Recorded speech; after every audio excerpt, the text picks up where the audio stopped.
Right, a very good afternoon to all. We now move on to the final panel session of the day. So previously we have heard discussions surrounding the anti-hopping legislation itself and also the mechanisms that surround it. So what we're going to do in this final session is we're going to move one step further and discuss other ways to deter party hopping.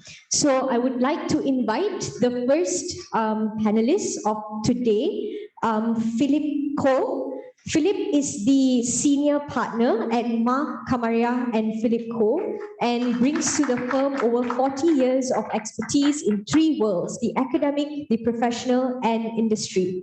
His specializations include contract and investment laws, mergers and acquisitions, financial services and securities regulations, corporate and securities law, and corporate governance, commercial and civil litigation, and public law. He has advised on several notable mergers and acquisitions, transactions in the Malaysian financial sector, including the acquisitions of the Filio Allied Group by Malayan Banking Berhad and Southern Bank by CIMB Berhad. Also to mention, he is an adjunct professor at the University of Malaya. Our second speaker for today is Ms. Tricia Yeoh. Is she here? Yes. She's on the way. Great. So anyways, Ms. Tricia Yeoh is the CEO of Ideas, the Institute for Democracy and Economic Affairs, an independent public policy think tank in Malaysia, where she has previously held positions of Chief Operating Officer and also Fellow. And our final panelist for today is Ms. Qyira Yusri. Qyira is the co-founder and education director of Undi 18. Undi 18 is, of course, a Malaysian grassroots movement spearheaded by a group of young people that successfully lobbied the government and Parliament of Malaysia to take steps towards amending Article 119 of the Federal Constitution, which reduced the minimum voting age in Malaysia from 21 to 18.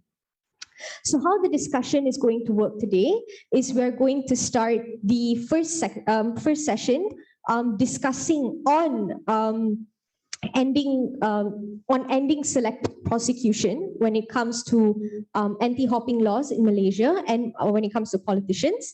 And then we're going to go into talking about how do we regulate political funding and political financing in Malaysia, which is also a key which we will hear from Tricia later, which is also a key in preventing MPs from crossing over. And then we are going to go into other electoral changes that are needed to regulate anti-hopping law. So to begin, there have been allegations that a handful of MPs have been subjected to selective prosecution to intimidate them with the aim of pressuring them to cross over, or in that case, party hop. So, Philip, could you then explain to us the issue of selective prosecution and how ending it would be an effective way to deter party hopping? Thank you. Thank you for inviting me. Dr. Wong Chin Huat co-opted me into this, and I'm not too sure I should be here, but I think he was thinking about it, therefore he posed the question to you, Madam Chair. The issue of anti-defection law, I would prefer that phrase. That phrase is used in constitutional writings from India. India has a very deep experience in this, and clearly Indian constitutional thought addressed this issue. But I'll touch on that subsequently, since you posed me a specific question. The role of the Attorney General is a very critical one, like the role of the Speaker of a lower house or the State Assembly. My interest in constitutional law comes from my study of the word conventions. The word conventions is where political morality intersects with legal reasoning and the constitutional text. No constitutional law, written text, can flesh out the bones of the bones are there. The bones is the text. The flesh is a great legal philosopher said, is the political morality of the actors within the text. The constitutional text sets out various constitutional organs. We are aware the executive, the legislature, and then you have the judiciary, which is, of course, a major organ in the separation of powers. Then we have a very important office of the speaker, which I will touch on a little bit too. But since the question is on the Attorney General, the Attorney General too is a major constitutional organ. So high is this office that he is the first legal officer of a national government. He is the legal advisor, but he also holds the office of a public prosecutor. Being the public prosecutor, that high office requires, in theory and in principle, Lord Elwyn Jones, one of the former Attorney General of English common law, said that he has to act non-partisanly. Now, one can wonder, can a same holder of the office act non-partisanly when he is appointed at the pleasure of the Yang di-Pertuan Agong? This issue came into fore at the height of the crisis over the removal and termination of Tan Sri Gani Patel at 13 years after his very faithful service to the incumbent government of the day. He was required to relinquish his office overtly or covertly on health grounds. The raging issue is charted out in a praxis journal. Sometimes I wonder where long resolutions and articles written by very learned lawyers, I would count myself part of that attempt, and also very learned chairperson of the bar, moving issues on this. But on the issue of public prosecutor, let me give a personal anecdote. I know anecdotal evidence does not support everything, but when I was involved in the constitutional crisis in Sabah, where Pyrin won the election, and then there was a defection or attempt to get defection when they appoint 6 nominated members and therefore get the majority, swearing into Mustafa at 4 a.m. Now, I was witness to the fact that immediately during that period, the public prosecutor then issued out prosecution against members of the PBS government, all right? Herman Luping was one of those, all right? Now, rightly or wrongly, I'm not going to go into the merits of whether the gentleman or the person have alleged misconduct involving funds or corruption under the ACA, then now MACC.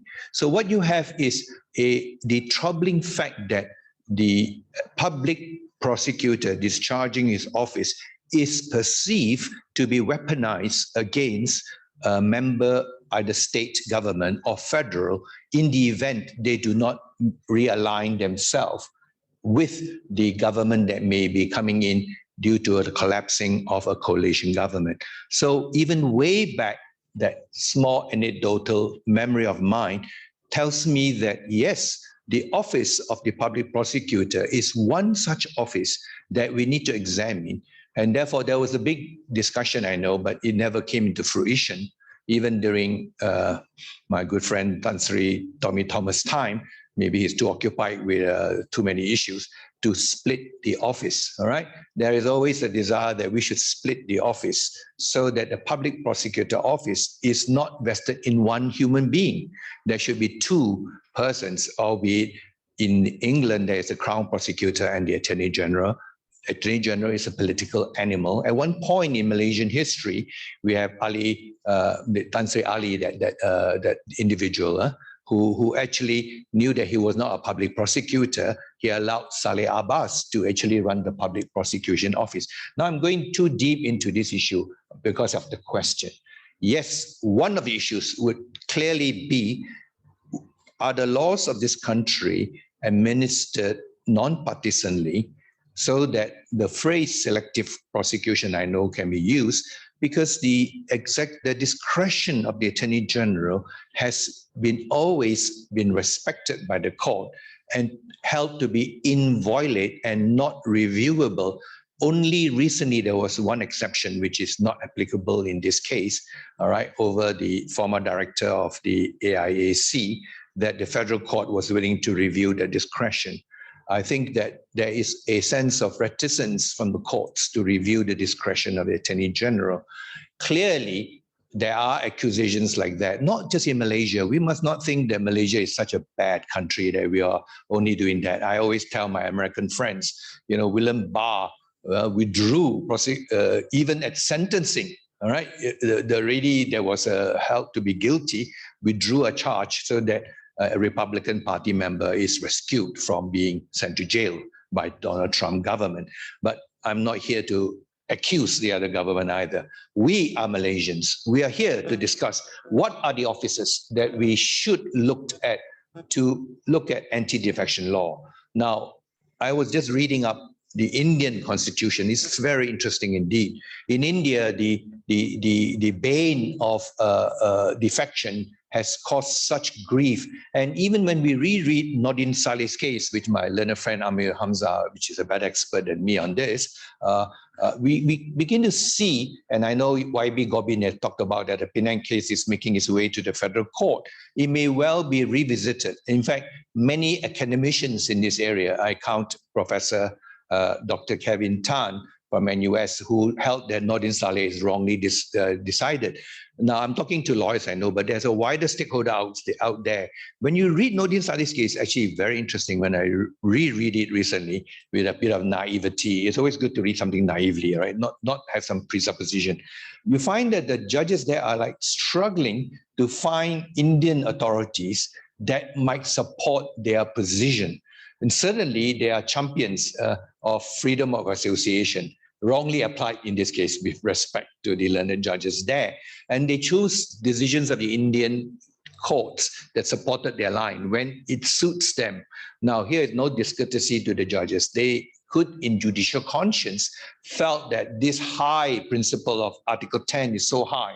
But as alluded to by various YB before, you look at the Singapore amendment, it's a simple one, all right, where that issue is addressed in a manner that is interesting also, meaning that if you move from a political party which you have contested, your post could be vacated.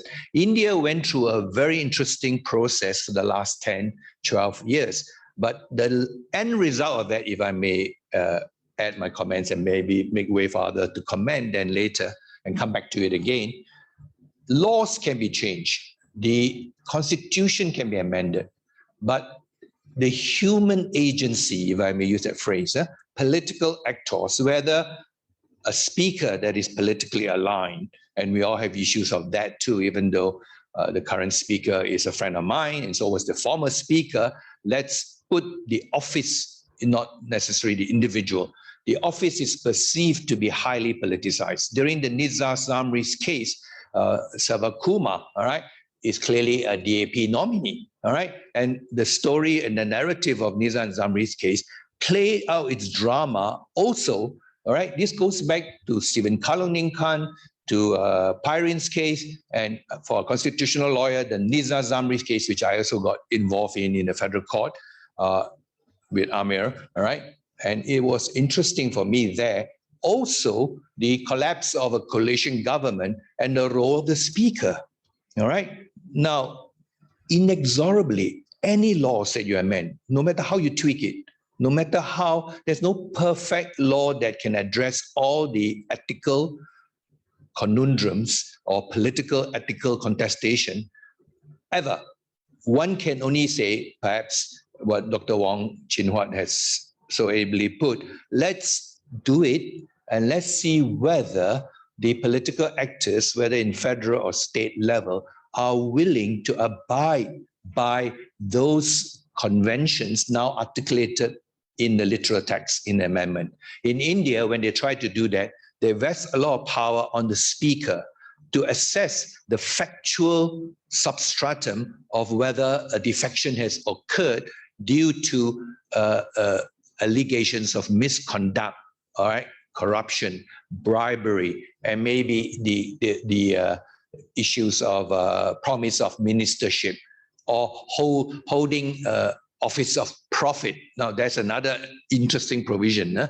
MPs are not supposed to hold offices of profit, but we all know that the lure of being a minister itself is not an office of profit, but being some of them appointed to GLCs, all right, with a large remuneration or emoluments. Is that an office of profit? Now, I can't unpack this issue either. So what we have, just to summarize, is political agency, if I may use a technical word, and Chin Wat will appreciate this, has to be expressed still. The law is not in vacuum. The constitutional document is not just about fundamental liberties of association. It is about the ordering of our political, moral behavior, of which has caused tremendous unease with these defections, causing instability, causing allegations of corrupt inducement for the hopping of the parties and the defection. Now, addressing this is going to be a many Herculean effort. But provisionally, in my humble view, we can make that start. Whether political actors occupying the high offices of Speaker, of members of Parliament, who take the oath of upholding the Constitution, which will be amended if this process carries through, will abide by it. The Indian experience can be very dismaying. After the amendment, the learned commentator, including my respected late MP Jane and editors of the latest edition, commented that notwithstanding those amendments, the political actors refuse to abide by it. The Speaker abuses it. Even there was a collision clause between one of the Supreme Court and the Speaker, and the Speaker refused to even abide by a contempt of court, refused to turn up in court. So what you have is, if individuals, politicians, powerful people refuse to respect the Constitution and the conventions, whatever amendment you make is going to go down the ground. But if there's a genuine embrace of the virtue that when you are voted in, and YB Gobin puts it quite well, and I'm not pro-DAP, I know Ms. Teresa is here, I'm just saying that it's interesting that for the first time then, if you amend the Constitution that way, political parties will be recognized. At the moment, the Federal Constitution is silent about political parties. To do that, in a way, we are being realistic. But realism can only work if people behave themselves. No matter what law you make, no matter what court order you may apply, if they disobey it, the rules cannot be enforced. I would stop here, whether it's Attorney General, whether it's Speaker, whether the member of the federal or state legislature, they themselves. I could imagine even not necessarily a major amendment. I'm not trying to introduce an alien approach either.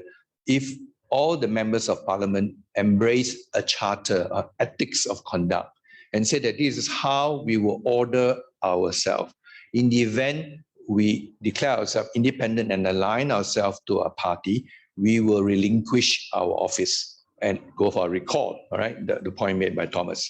I know your favorite hobby horse, Thomas, right? Which is fine. But will they do it, all right? If they do say that I make a commitment on this, can't the House then regulate itself to say, if you make the commitment now, we will now take you for your word, all right? But no, they will then start challenging, as India challenge, and they argue on basic features abusing that doctrine, you know, and even the Speaker can be reviewed the decision because the Speaker is aligned or misaligned. Legal contestation will never end. I am a lawyer. If you throw me a proposition, I can argue that. You can throw me the other proposition, I may be able to argue that. But at the end, is the sovereignty of the people being respected. The heart of this debate is, what is the sovereign, where is the sovereign power? Is the sovereign power through the electorate that should be respected, or is it through the shenanigans of defection? Thank you very much. Thank you so much, Philip. Before we move on, I would just like to maybe just ask a question, a follow-up question.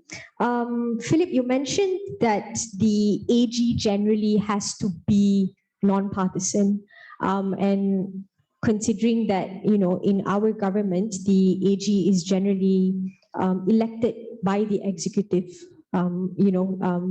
and he stays on with the pleasure of the YDPA. So how do you propose we go about this, maybe an alternative way where we can ensure that the AG is going to be non-partisan and without being biased to the government? This issue of whether it holds of it as a pleasure of the Anti-Pertuan Agong is very interesting. In the same Praxis volume, July-December 2015, all right, my learned friend Greg Das wrote a brilliant article to my mind, arguing that the pleasure of Anti-Pertuan Agong doesn't mean that he can willy-nilly be terminated, all right? That said, I do think that the combination of the two officers in one individual is not a healthy one. I mean, let me just put it at the minimal. All right, it's not healthy. How do we go about doing it? I want to wager the real politician that wins the election, they don't want to change it. They don't want to change it. And there's no real motivation to change that. I do believe that there is merits in splitting the role. The Crown Prosecutor or the Public Prosecutor should have an office similar to that. Actually, the Attorney General under the Federal Constitution has to have the qualification of a federal court judge. A federal court judge, and I was involved in the impeachment of the 5 Supreme Court judges, then known as Supreme Court, cannot be removed without being tribunalized, without being properly impeached, if you use the word impeachment, all right, tribunalized.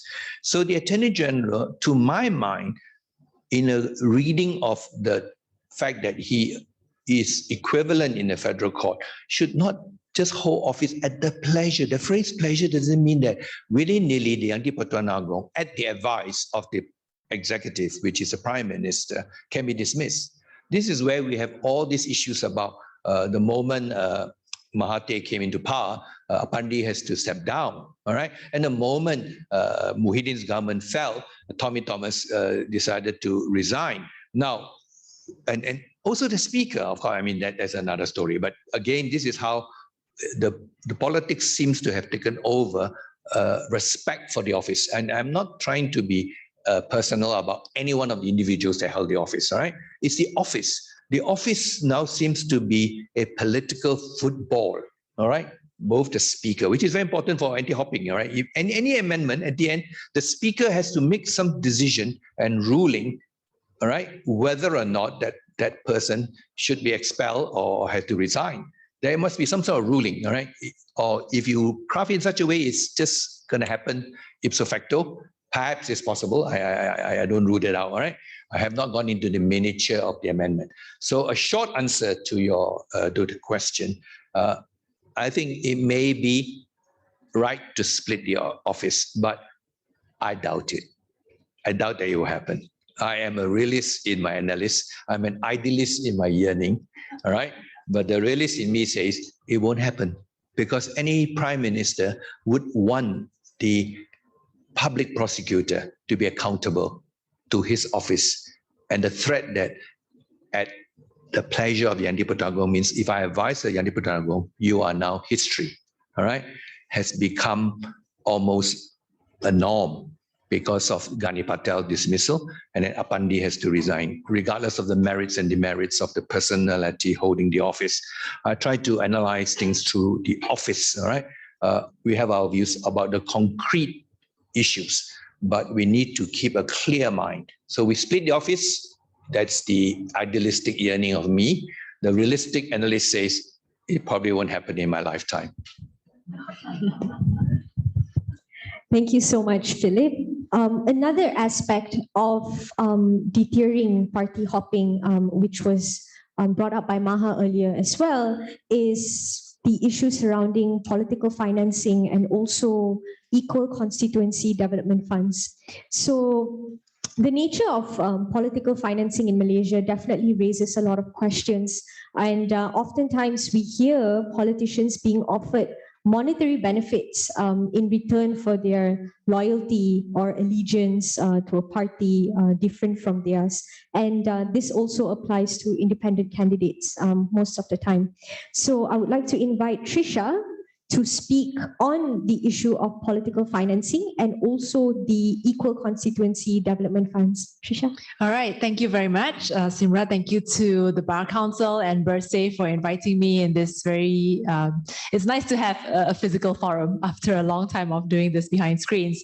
Good afternoon to my fellow panelists, Philip and Qyira, and of course, Thomas from Bersama and Karen, who's not here, from the Bar Council. Before I get into the presentation, I just want to comment on what my fellow panelists said. Of course, I'm not a lawyer. However, Ideas as a think tank has published in the past a policy paper, describing how such a mechanism could take place, meaning the separation of powers between the public prosecutor and the attorney general. This has been ongoing for many, many years. I think many lawyers have commented on it, previous bar presidents as well.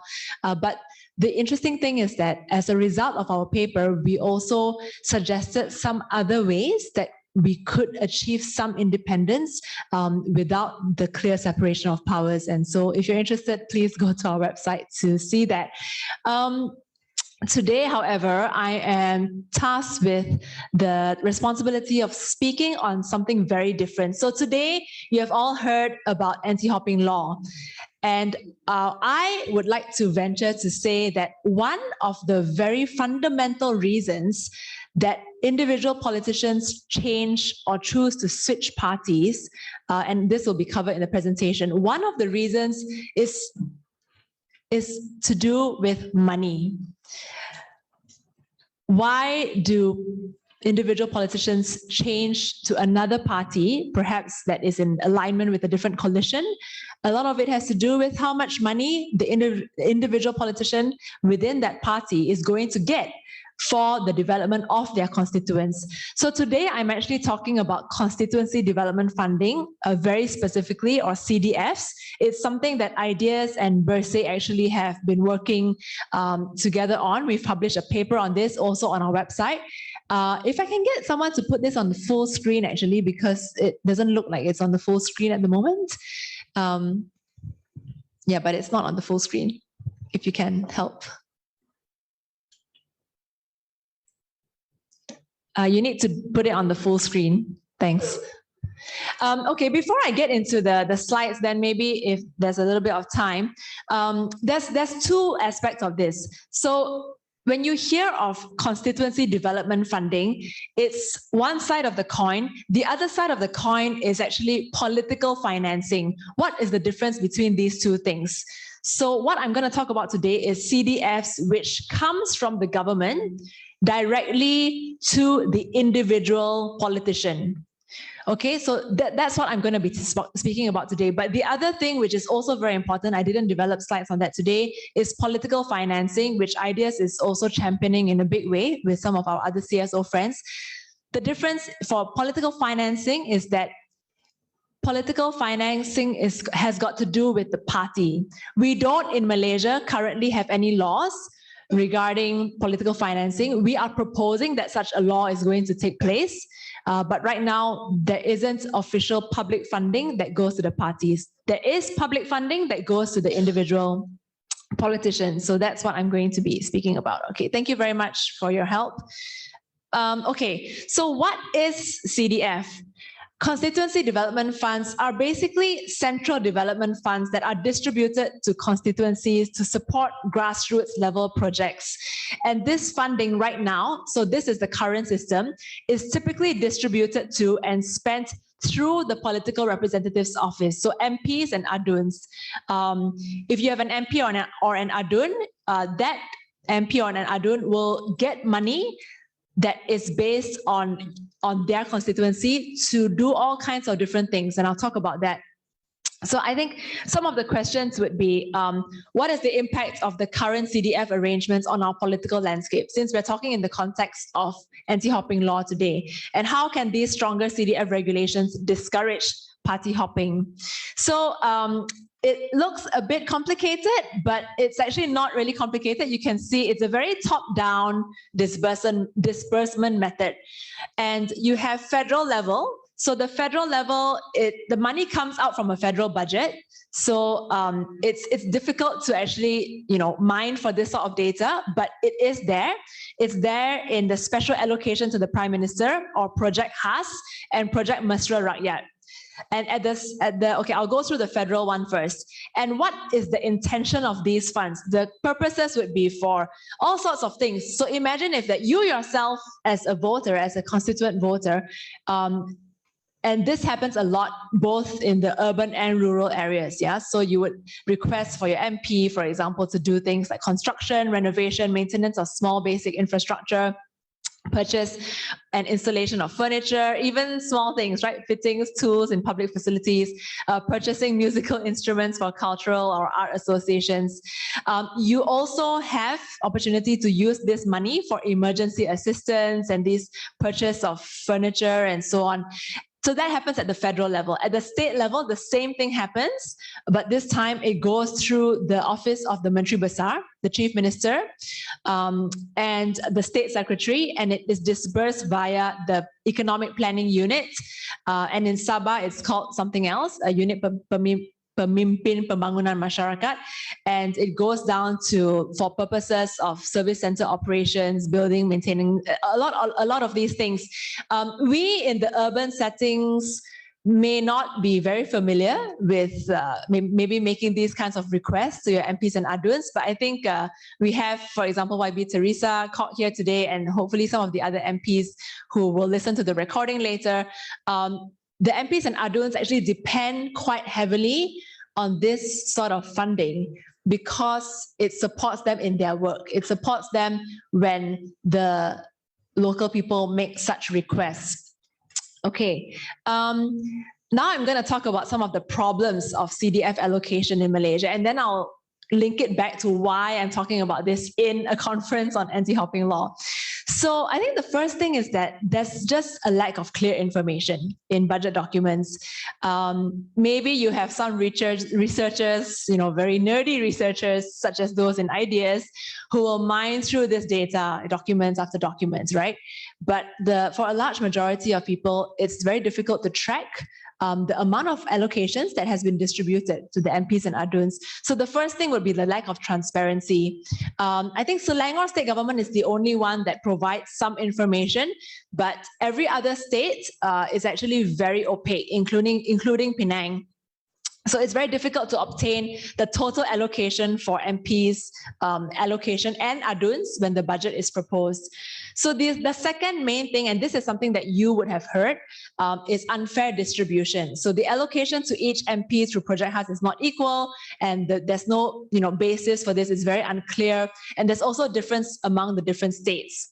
When the PH government took over at federal level, they started to give out some funding to their opposition MPs, but still the variance was very great. So the opposition MPs still got a much lower amount of CDFs compared to the PH counterparts.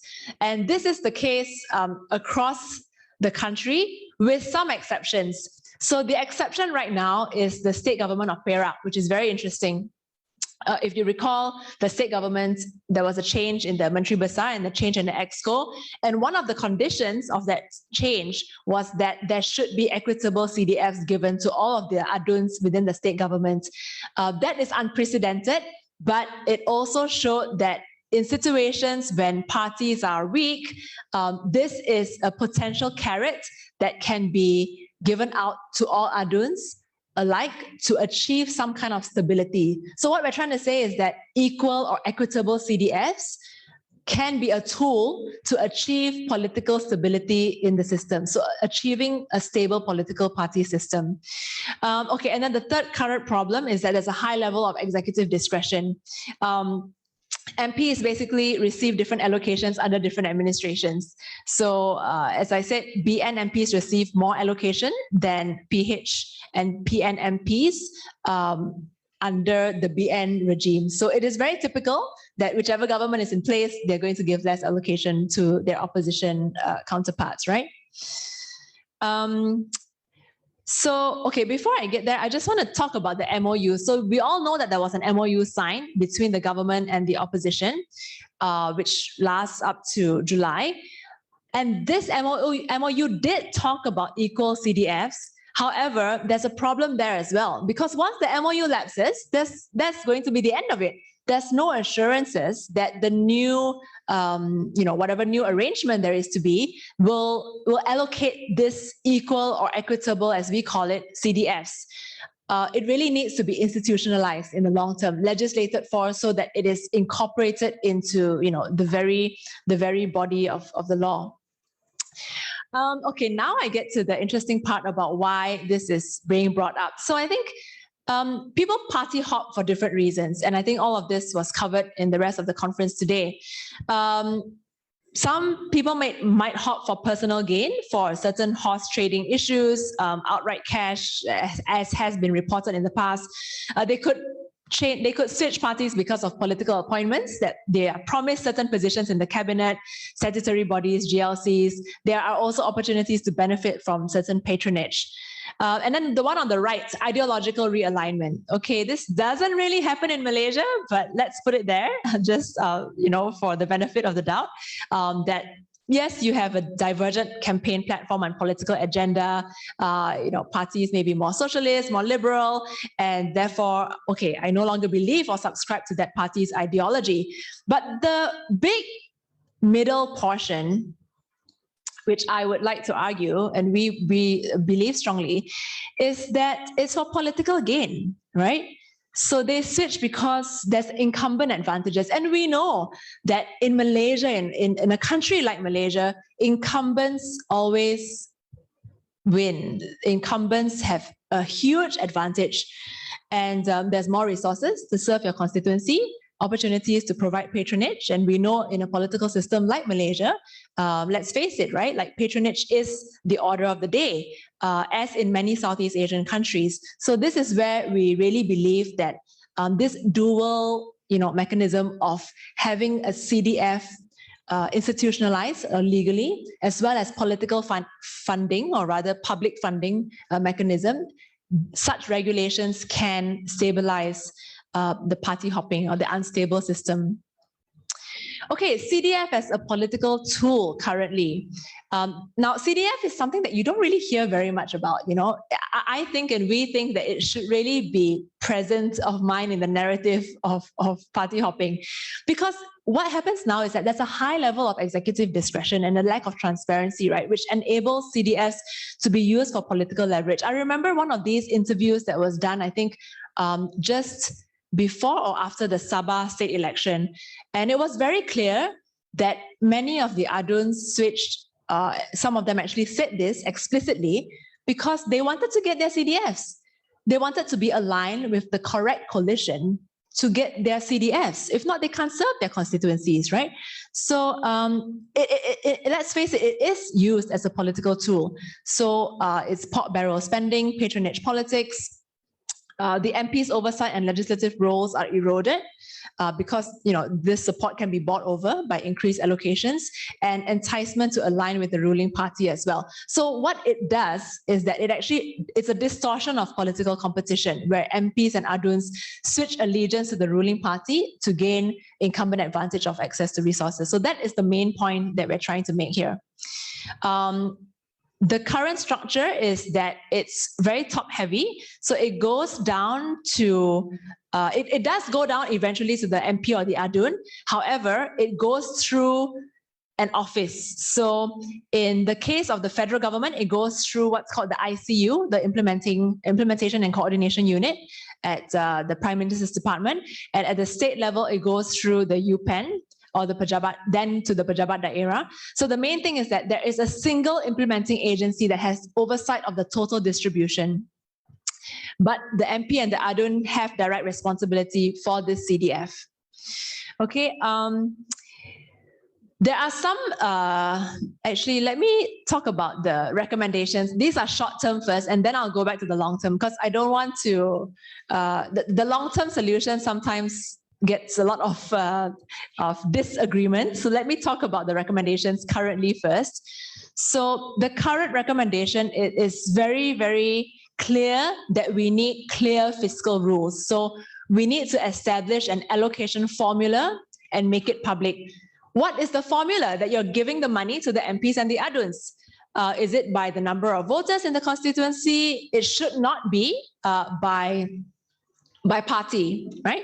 So it should be actually equitable. It should be limited as well on an annual basis. So number one, clear fiscal rules. Number two, there should be disclosure of the source as well. So where is the money coming from in the budget? Budget analysis is a huge other topic, which I wish I could spend another hour on, but people don't know enough about our budgets in Malaysia. Where is the money coming from? We should have sources of funding, clearly indicate what the CDF allocation is by name in the budget documents. Increase transparency. We need to require the agencies and the lawmakers to publish their information to the public. So if each MP is given 6 million a year, for example, how are they using this? Some MPs do this, but not all MPs do it. And public participation and monitoring, setting up such mechanisms for public participation and monitoring. And finally, enforcement. So legislate or apply sanctions for misuse or embezzling of the CDF. So currently, again, because we don't know very much about it, we wouldn't know if what they applied for under the Prime Minister's Department or the State Office, are they actually misusing the funds that they purportedly said they would? Okay, I'll now go back to the long-term structure. So in our opinion, and in our research and consultations with many politicians, we've also looked at other jurisdictions around the world. Our proposed long-term structure of CDF distribution is that it actually does not go directly to the MPs and the Adjuns, so that it no longer becomes used as a political tool. Instead, it is channeled directly to agencies, institutions, such as the ICU and the UPEN and the local government. However, we propose that this only happens if there is a local council election restored. So as we know, local council elections also a huge area, and we have not really made very much progress in this. Local council elections were abolished many years ago, but if we want to give funding to the local council, we need to have a reintroduction of local elections. If not, this system will not work, because then it means there's no accountability as well, right? It just, you have the same problem. At least now you do have elected MPs and Adjuns, and we don't want to make it into a worse problem. But the idea behind this is that MPs and Adjuns can direct or recommend such funding, but the actual disbursing party would not be them. Yeah. Okay, questions to consider. I think basically, are we talking about equal or equitable? Equitable is the preferable term. Immediate improvements could be possible as well. So making sure that there are guidelines or circulars for disclosure, setting that distribution formula, report the use of funding, and finally, whether it should be repurposed or retired. And I think that's all. There's a paper there on the screen that you can read. But I want to just have one final minute to talk about political financing. Now, as I mentioned at the start, CDF is one side of the coin. The money goes directly to the MPs and the Adjuns. Political financing is not regulated in Malaysia. One thing that we are proposing, and Bersama has written a very good paper on this, is public funding. Now, if the state big S, not state government, but the big state government itself provides some portion of its funding, government funding, to the parties, political party as an entity, we believe that this could also be a very useful mechanism to ensure greater stability in the party system. If there is a minimum base upon which the parties can use to run their operations, pay for their office rental, pay for their officers. A lot of this, by the way, comes out from their own pocket right now, especially for opposition MPs.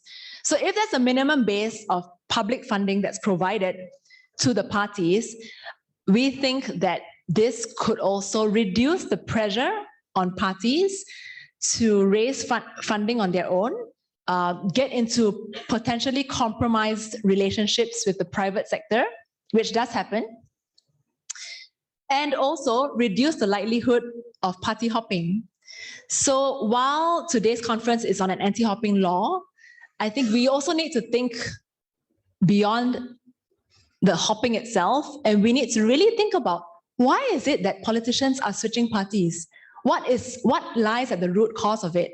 And I think if we don't explore equitable CDS, if we don't explore public funding mechanisms couched within a political financing act, then what we are also risking is having a law that merely addresses the symptom and not the cause.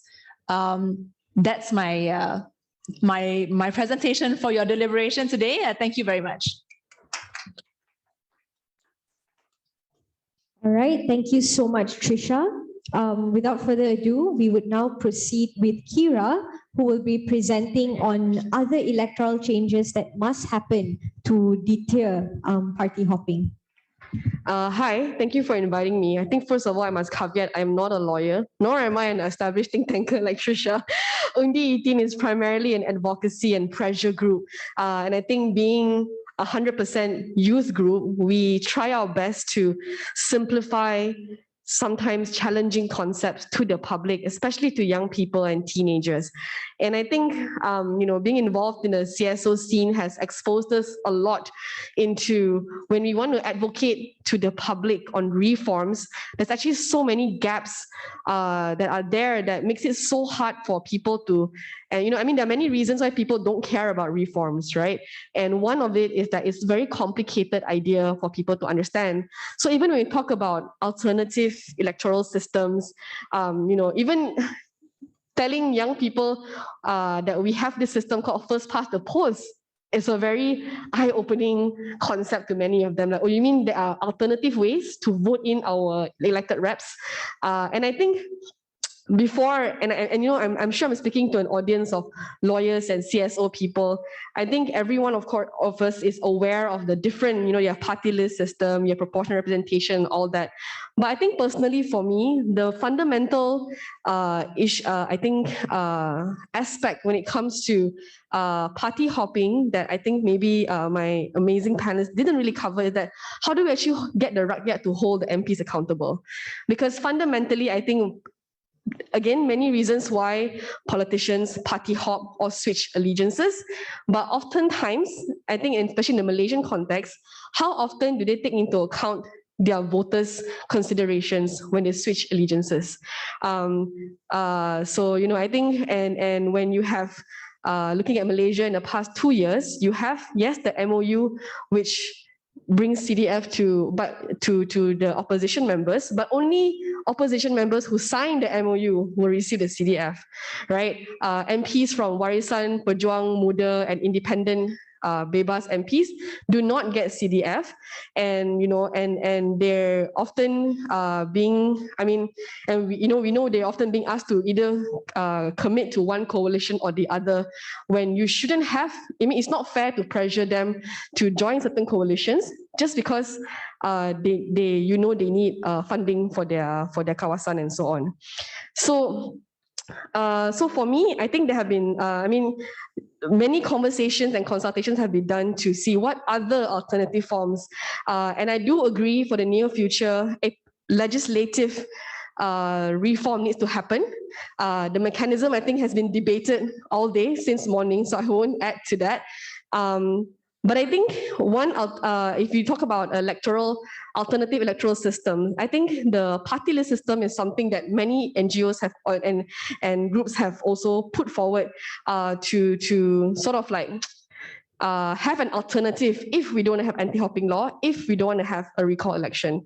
Whether it's the most feasible or not, for me personally, I think it's always dependent on what the people want and what is our capacity to advocate these ideas of reform to the people. Because we can talk about these reforms a lot, and then when it's time to be tabled, when people don't understand it, they get very emotional about it and they will be very resistant to change. And I think we've seen that happen with the anti-hopping law that's been put forward, when people either they don't understand or it's too late for them to be educated about it, because previously they didn't care about it, right? So I think for us, I think not countering anyone. For Undi 18, we also really believe that local government elections need to return, not just as a way to. I even consider the CDF long-term solution actually is a very good idea, but it's also about educating the public about the importance of elected representatives. At the moment, I think for people my generation, all we know is MP and Adun. Even then, it's because if we participate in elections. Even then, it's because if we graduate university, we go to work, we care about politics. Because fact of the matter is, I think probably until the last general election, many people probably are not involved in politics or they don't care about politics. Only when we see the repercussions where our MPs are talking more about it, we have more diverse and younger MPs and Aduns talking about it and being more accessible, that people care about politics. Because if we don't care about politics, we cannot hold our electorates accountable, and then they can take our votes lightly and hence party hop. So I know today's my session today, our session today is looking into alternative solutions maybe, and I think we have no choice but talk about longer term solutions here, because the short term solution is changing the law. So for Undi 18, we are always, I think as a young advocacy group, we have to be in it for the long run, right? And I think it's about changing political culture. It's not a radical, crazy idea, but it is extremely hard because I think changing the law requires lobbying politicians. Changing culture requires influencing society. And that is always the much harder part. You know, changing the law to allow Undi 18 to be enabled was just convincing politicians. I don't think we managed to convince every single 18-year-old out there to vote. As we can see in the Johor elections, the youth voter turnout was quite low. So if parties, political parties, institutions, NGOs, and I think most importantly is institutions like schools and universities don't educate my generation and younger to hold our elected reps accountable, there will always be politicians finding loopholes in the law to abuse it or to go around it, right? Because we will always, they will always assume that I will not be affected as long as I will still remain an MP or an Adun, or fingers crossed we get local government elections, I will always remain elected. So the real challenge, I think, fundamentally will always be cultural change. And I think Malaysia is a relatively young democracy still. And we have a lot of time and space to cultivate that kind of culture, but it does require collective effort at every single level when we talk about political education and political outreach. And then we can actually have very open and inclusive discussions on electoral reforms, because at the moment, I don't think the general public knows about it, right? So the question and the action that need to be taken is how can we actually really rally people together to talk about these issues? And I'm not saying I know how either, but I think that's the larger question that we need to all work towards as we push reforms and advocate legislative changes among existing elected reps. Yeah.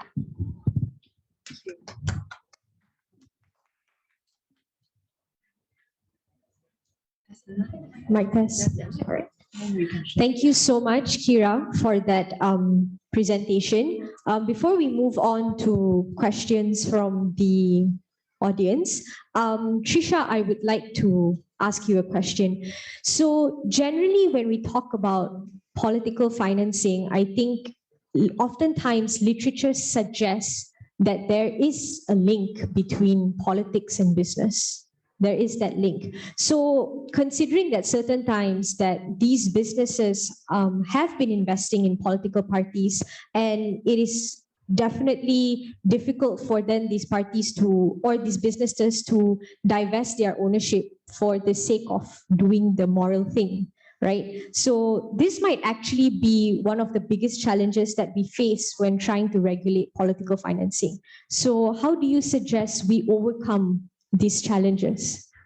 Okay, so I think you're referring to companies that contribute political donations to parties, right?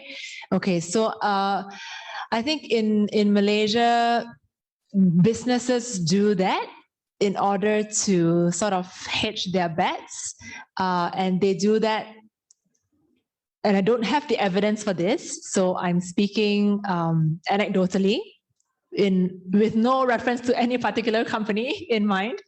I think the reason they do that is because at both levels now, especially after 2008, you've got different political coalitions at different levels.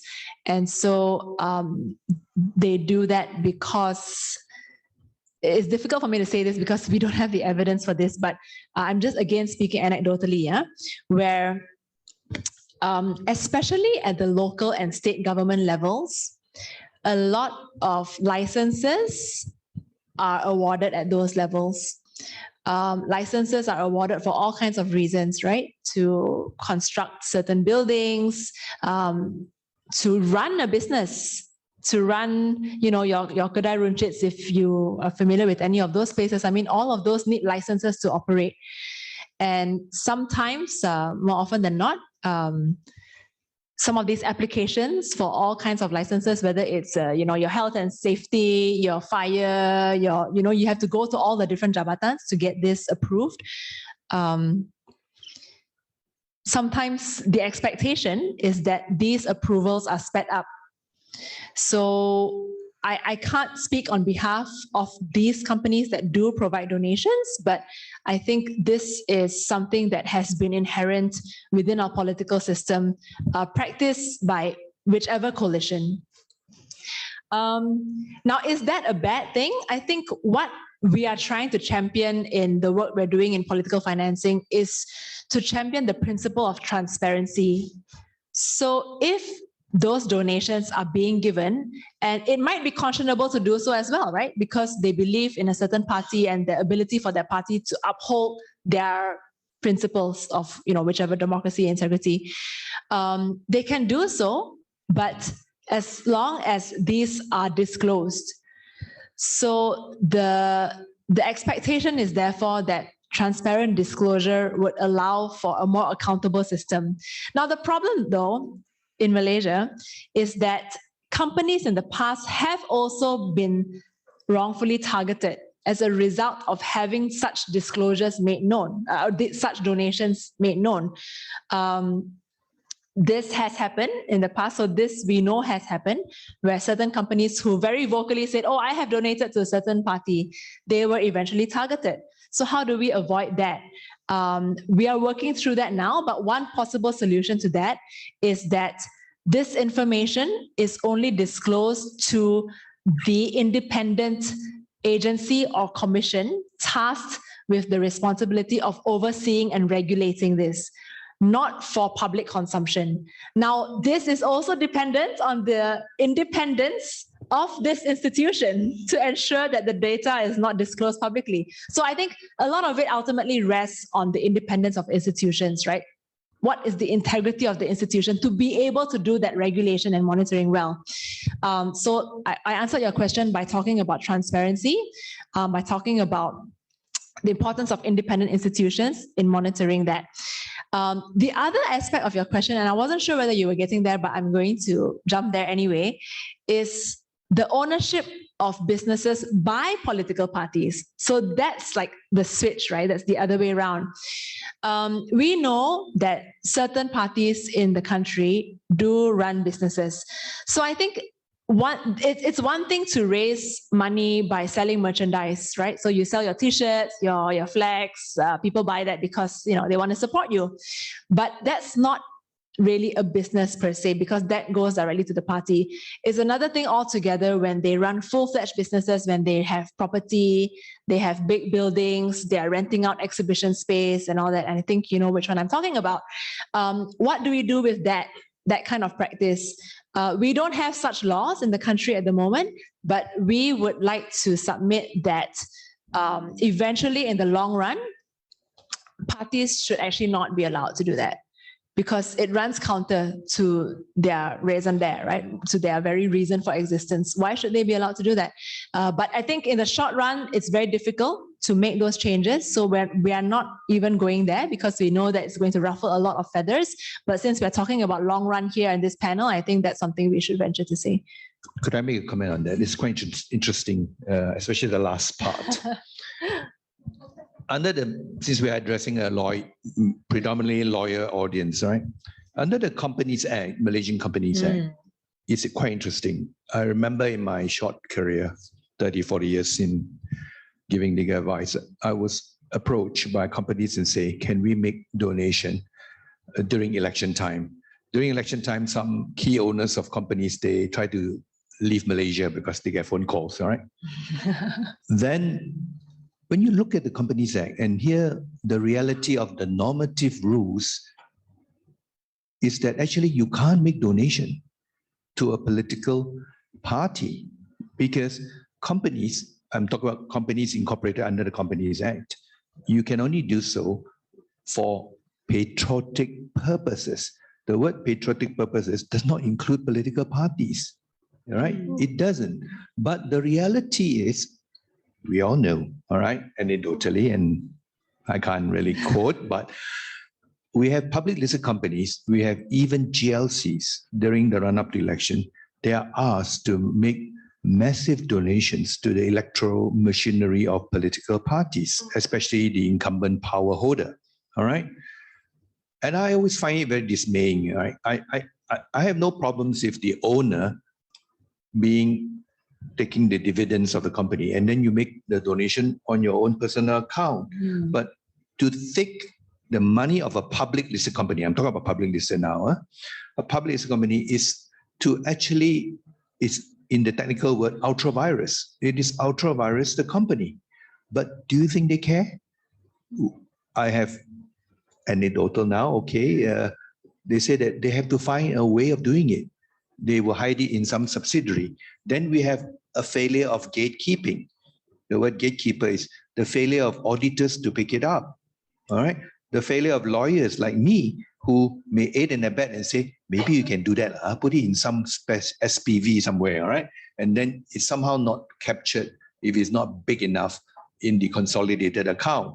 Now, what we have is this, as Tricia put it very well, if businesses are to dictate electoral success because of sheer money being poured in, then we have a corruption of democracy, all right? This is a very, very serious matter. And I'm really heartened that, listening to you, Qyira, Saudari, I'm heartened that the young generation is mad as hell and they're angry with all this, all right? Older guys like us will say, oh no, what can we do, you know, after 30 years seeing all this. And Tricia hint of issues where suddenly someone say, oh, I want to champion the opposition, and they are targeted, all right? Now, whether the actual offense is committed by them, probably there is, all right? Every big businesses, as Balzac put it well, behind every great wealth is probably a crime, all right? So you have offenses being committed by these big businesses and they'll be prosecuted or persecuted. So these issues are rampant. Like Singapore has it. I mean, Singapore tries to say, okay, you can make donation, but nobody would want to donate to the opposition in Singapore. Yeah. All right. They'll be scared like hell. You know, the PAP elite will go after them after that. All right.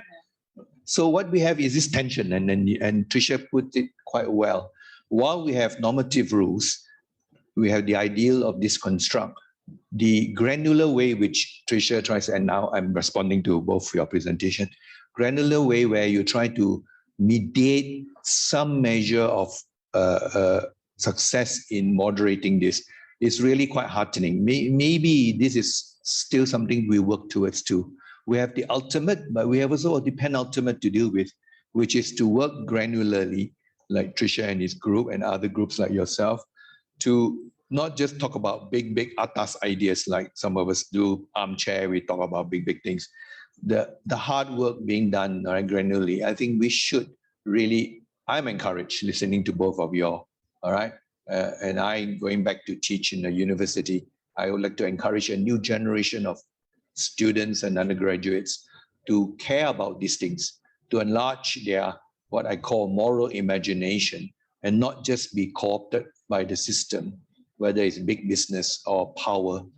I have taught many generations of students in my younger days, and some of them from Borneo, they go back and they have great ideals. Then suddenly I realized they go party hopping. Every hopping they do, they get a timber license, all right? The timber license, even 30, 40 years ago, has 20 million to 30 million worth. That's a lot of money, 30, 40 years ago, all right? Probably I'll be tempted if I'm offered that, but since the good Lord decided not to offer me the temptation, I can't fall, so no one offer me. The point I'm making is these issues are perennial and they're going to be with us. But I'm encouraged this afternoon to listen to both of you. Thank you. Thank you. I just have one more thing to add about the GLCs. So there's been a lot of talk about GLCs recently, I think on Free Malaysia today. And the thing about GLCs is that we must always remember government-linked companies are publicly funded. So these are public funds that you're talking about. They have been depended upon in the past to contribute. So let me just say that we are actually open to government-linked companies performing some form of social good. Let's face it, GLCs are being looked at more and more, especially after the pandemic, to restore, social function in society. Malaysia is not an exception. Many countries around the world have done that. So, but there is an increasing focus on GLCs. What is the function of GLCs? I think it's okay to reserve some form of social function, but we must be very, very careful here, because what does one define social function? And the social function really must act in the interest of all citizens alike. When you come to donations to political parties, whether in cash or in kind, because a lot of times it's not in cash, it's in kind, right? Where you have, especially during the campaign, you ask GLCs, both at the federal, at the state level, by the way, so this is no exception again, to contribute water bottles or stage or, AV system and so on. That is donation in kind to a political party. And once you take one party, that already does not indicate that you're doing this for the well-being of all citizens alike. So that's very clearly indicative of a one-sided contribution. But I think, this bigger question about whether the GLCs should be allowed to perform this sort of social functions, I think is something that we need to unpack as well, because the social function can really just be justification for running the company well down into the red at the expense of public funds. Yeah, thank you. Thank you so much, Tricia. And I think an interesting point which you mentioned was that GLCs providing food and drinks during political campaigns. And I think that can also apply to having the politicians giving out their faces on food and drinks and things like that. Should that be prohibited as well? I think that would be interesting to think about. So moving on, if there are any questions from the audience. Yes, sir.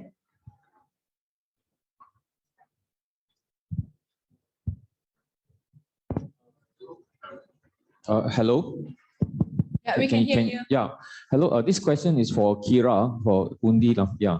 Sorry. Since you talk about the youth, right? Since you're I'm just curious to know what are your strategies, because given the fact that you mentioned that there is some lack of interest or apathy among our youth, right?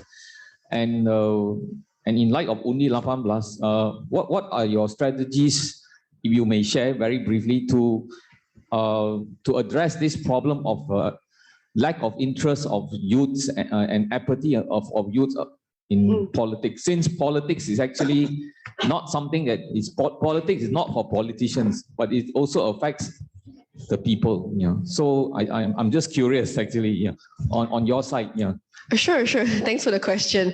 I think we are focusing on a few different interventions. Number one is advocating the government to be more proactive in actually informing people about their rights to vote.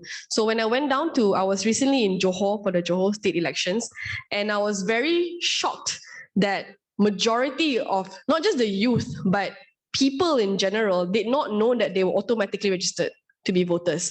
That's one. Secondly, I went to a few Felda areas as well.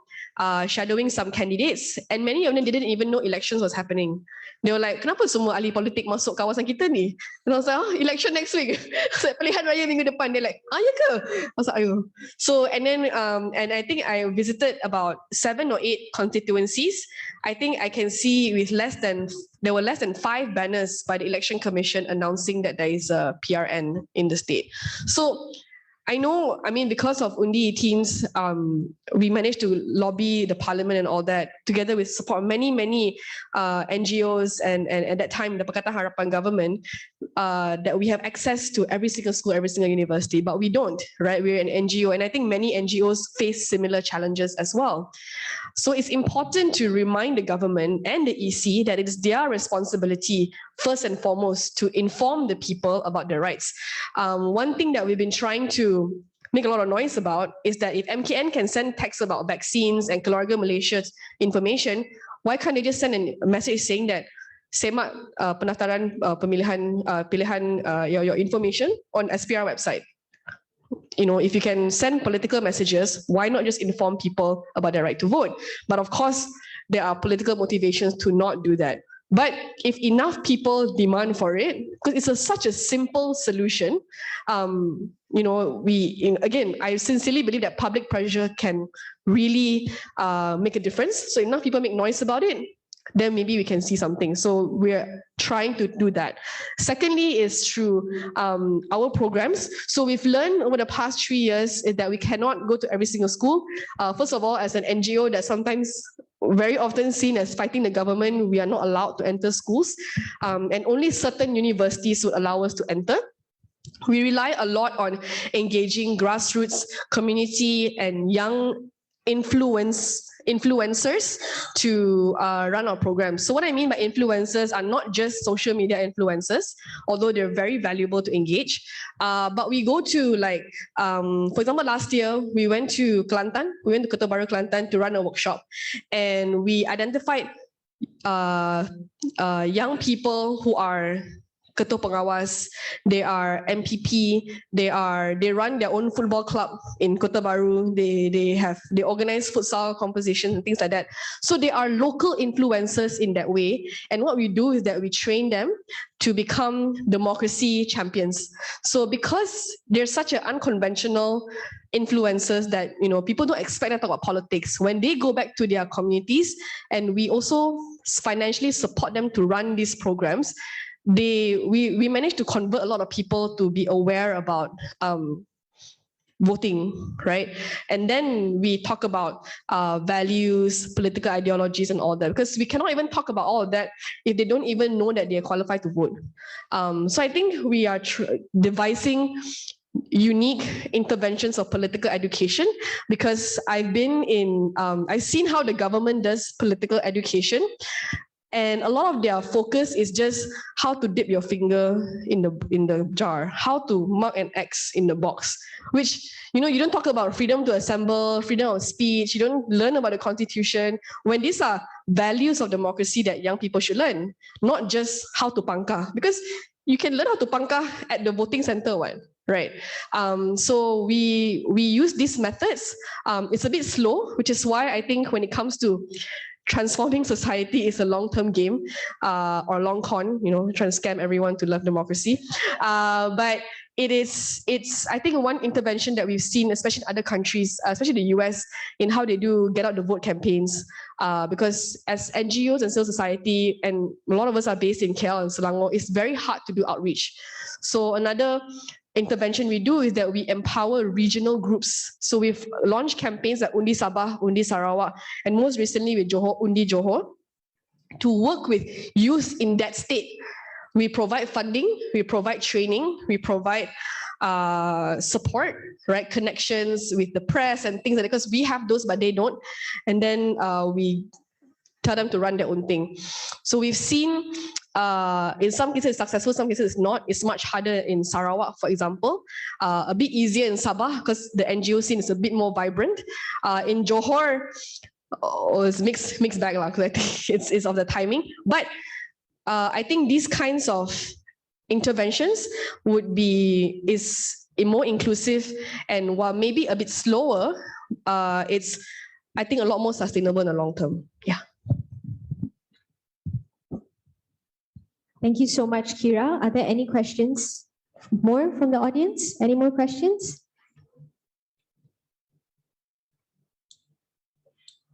All right. So yes, sir. Thank you. Thank you. I think one of the areas that I think not mentioned as a way to deter party hopping would be, in my mind, parliamentary reform. Because I think one of the frustration we've been in opposition, is the lack of a meaningful role for them to play when it comes to lawmaking or policy forming. And simply because of the way Parliament has evolved over the decades, where it has become so disempowered and it functions almost just like a rubber stamp of the executive. So what are some of the things that you think can be done to basically give opposition and backbenchers a more meaningful role to play, so that it's not so bad, to be in the opposition?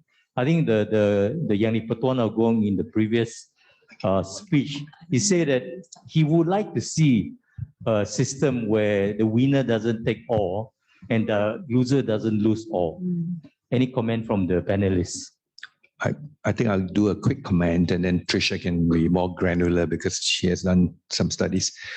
The issue of parliamentary empowerment, I think for many years, because of the dominance of the ruling party controlling more than 2/3, therefore executive dominance, the emasculation of the Legislative Assembly was very strong.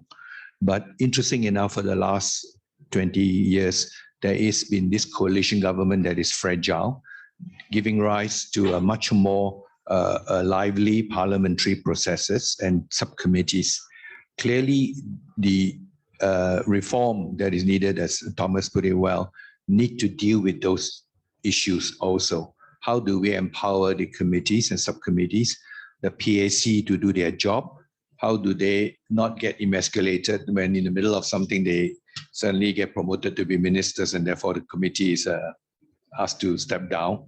These issues are going to be pervasive, but I totally agree with you that parliamentary reforms should continue, and whoever is the ruling party, if they're true to giving enfleshment to democratic voice, should empower legislative assemblies, whether at state or federal level. That is a given, I think. The previous speaker tried to embark on that for a while. I mean, of course, he was terminated and removed. The current one, whether he will embark on a journey like that, we await to see. But you are right, parliamentary reform has to start somewhere. Maybe you can speak a bit more. Okay, thank you. I feel like Thomas has his own points that he wants to share, I'm sure, but I will try and speak on behalf of some of the work that ideas and this particular group that we're part of. So I think just to share, we together with Bersama, Undi 18 and several others are part of a coalition called the Seat Community for Professional Parliaments. I'm getting that right.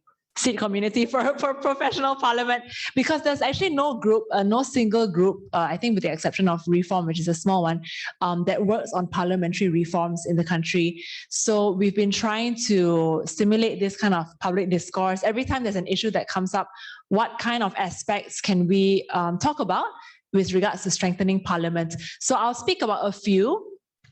To my mind. So one would really be, as Philip says, the strengthening of the committees. So parliamentary select committees play a very big role. I think now we do have 10, but we don't see many of them even being very active. Probably the gender one is doing well. PAC does well. The previous formation of the PSCs was also very interesting, and I hope that in the future some similar setup of those PSCs would be brought back. So an example will be the Bills Review Committee, which no longer exists now. The appointments PSC as well, which no longer exists. So these are very important kind of overarching committees that are cutting across all the issues, like cross-cutting, right? The other one, of course, which is of personal and interest to me, is the State Federal Parliamentary Select Committee, because these things cut across issues, right? It's not just about an area in which a certain ministry has jurisdiction over. It's not just about gender. It's not just about environment. It's cross-cutting. Related to the PSCs would be the APPG. So the All-Party Parliamentary Group. Right now, there are 4. All-party parliamentary group on the SDGs, on prison reform, on refugees, and the 4th and most recent one, which Ideas has a big part to play in, together with some of the organizations here, is on political financing. So we just formed, there's one more. Oh, okay, great. Recent as well, right? Yeah, you can talk about that. Medical cannabis is the other one. So APPGs are still relatively new form. I think in Malaysia, we're still trying to work our way around how this can be used as a best practice. In fact, the political financing APPG has just been formed together with 10 MPs and senators, and we hope to get that as a way of providing best practice even for the PSCs in the future. So we're really trying to do a very rigorous process in the APPG. So this is where the opposition MPs can really play a role and demonstrate to the public as well, right, that they are playing a function and role that not just restricted to within the House. The second big thing would be the House itself, right? So if the House itself can increase the number of days that it sits at the federal and also state level, I think this would allow greater opportunity for their voices to be heard, more transparency. So all this, live telecast of the PSCs, live telecast of the sitting, all of this really broadcast. And the third thing which all this requires is increase of funding. So it still comes down to money. Ideas does a lot of work on public funding, so we always think through that lens. Parliament needs more resources for its research. They have researchers, there's not enough of them. They have limited number of officers that are allocated to the limited PSCs. They need more officers to do more work. They need more money for their library, for example. Parliament library should be open and accessible to the public, to researchers. The library should be the main repository of anything to do with parliamentary democracy in the country. That's not currently the case. And I think another big area which people often forget is the Senate. Right? The Senate is supposed to be the House of the states. That's what it was formed for originally. Through the years, it has been diluted. In the beginning, there was a larger proportion of state appointed to federal appointed, or rather appointed by the Agong. That has changed over the years. So now you actually have more number of centrally appointed senators as a ratio to the state appointed ones. It no longer is the House of the States. We should restore that. We should go back to the original ratio, and we should really celebrate the Senate as a place where more, discussions can take place. There's so much focus on the Dewan Rakyat now. I think we need to focus more on the Dewan Negara. And of course, this is again a long run reform. Senate elections, like, why do we not talk about that? Can we go there? Can we go there? Election of senators. And Ideas has also written a paper on this a long time ago, but reform of the Senate, I think, is something we can also talk about. Qyira, if you have anything else to add? So I think I don't think there's much to add, but yeah, actually the most recent APPGM, I think around the same 1 or 2 days difference that they got approved. So it's interesting because the APPGM on medical cannabis started off as a caucus first. So you can see how, caucus, unlike PSSC, they get no funding, they get no allocation, they don't even have official meeting times. I think it's literally just like a fancy WhatsApp group of MPs, right? Caucuses. And because it's the right timing, it's a hot issue, medical cannabis, they got approved to become an APPGM. So I think that's a very interesting fact of how, like, MPs, if they really wanted to, they can actually band together and pressure and get something. Because unlike political financing, it's driven a lot by ideas and civil society. But the issue of medical cannabis is driven a lot by the MP, especially in particular Sadiq lah, because that's his interest and he's pushing to decriminalize and legalize medical marijuana. So I think when it comes to political pressure or institutional reforms, a lot of it, if we are able to, is also capitalizing on something when it's hot. I mean, only it would not happen, for number one, if PH wasn't in power. And secondly, globally, young people are speaking out, right? It's a right timing, it's a right issue at the right time. And it was easier to get people's support. Similar with cannabis now, and similar with all the party hopping, all the political drama that people care about political finance. I think if you never change government before this, nobody would care about whether we even need to reform these laws, right? So I think as CSOs, even MPs, if we can afford to, we need to be strategic in thinking when is the right time to strike, and when is the right time to add pressure, to make noise, and when is the right time to hold back sometimes as well. I think there's a lot of strategy and thinking that needs to go into that. And I don't think it's something that we all actively think about at the moment, actually. Yeah. Yeah, that's a good point. Thank you so much.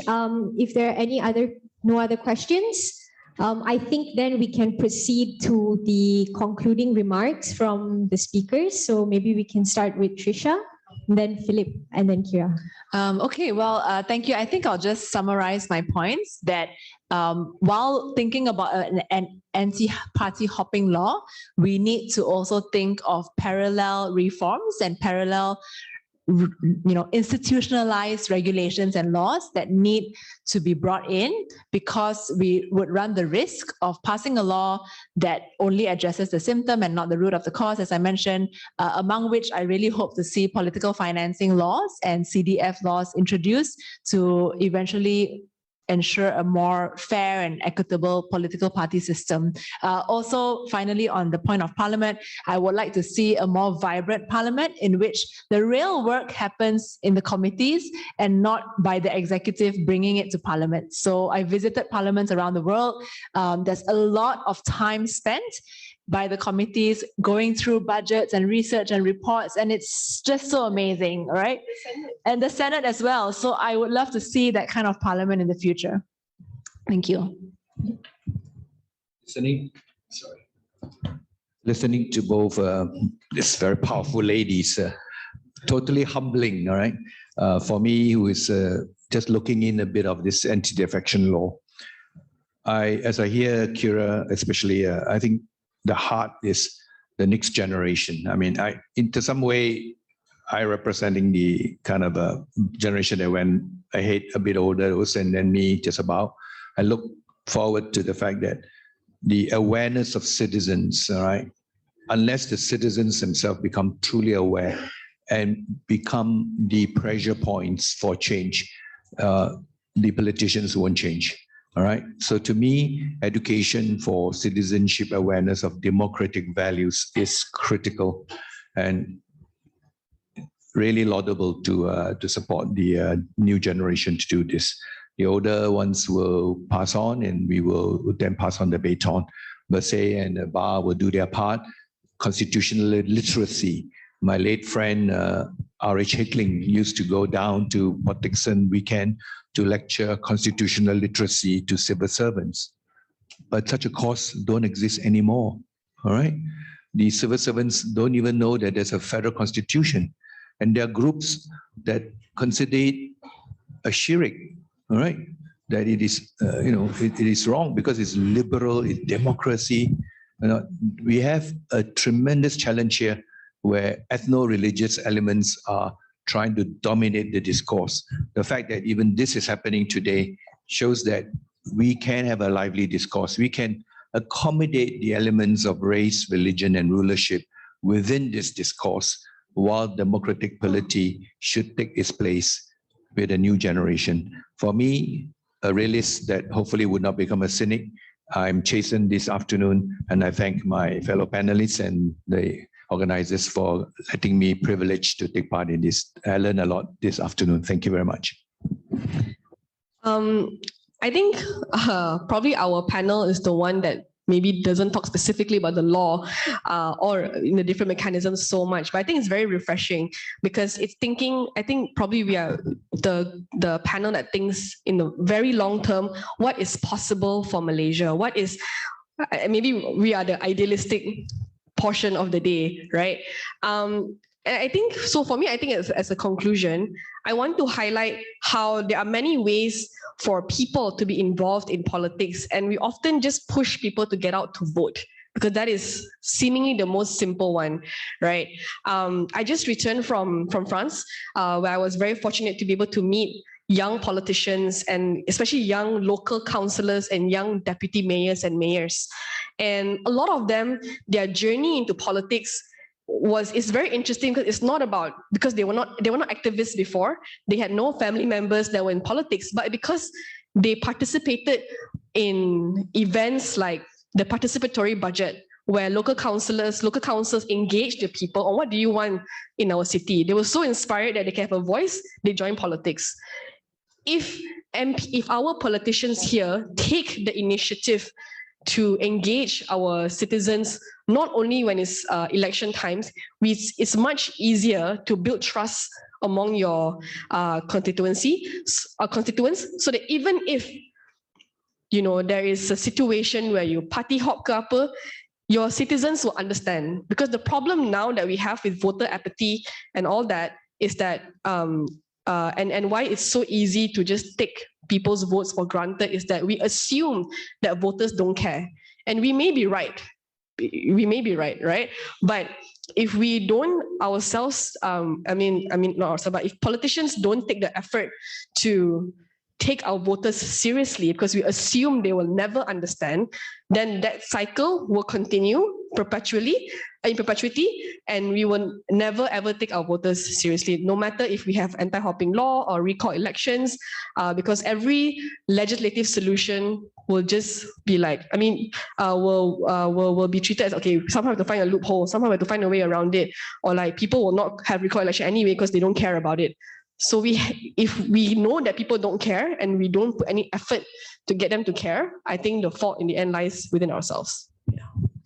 All right. So understandably, as Qyira pointed out, what was discussed today, some might view these reforms as extremely radical or idealistic. But I think that these reforms are important for our future generation. And hopefully with these reforms, our future children will start only associating frogs with animals and no longer with members of parliaments. And with that, I would like to thank today the panel. It was a wonderful panel, and all of our audience who stayed on until the end. Thank you so much.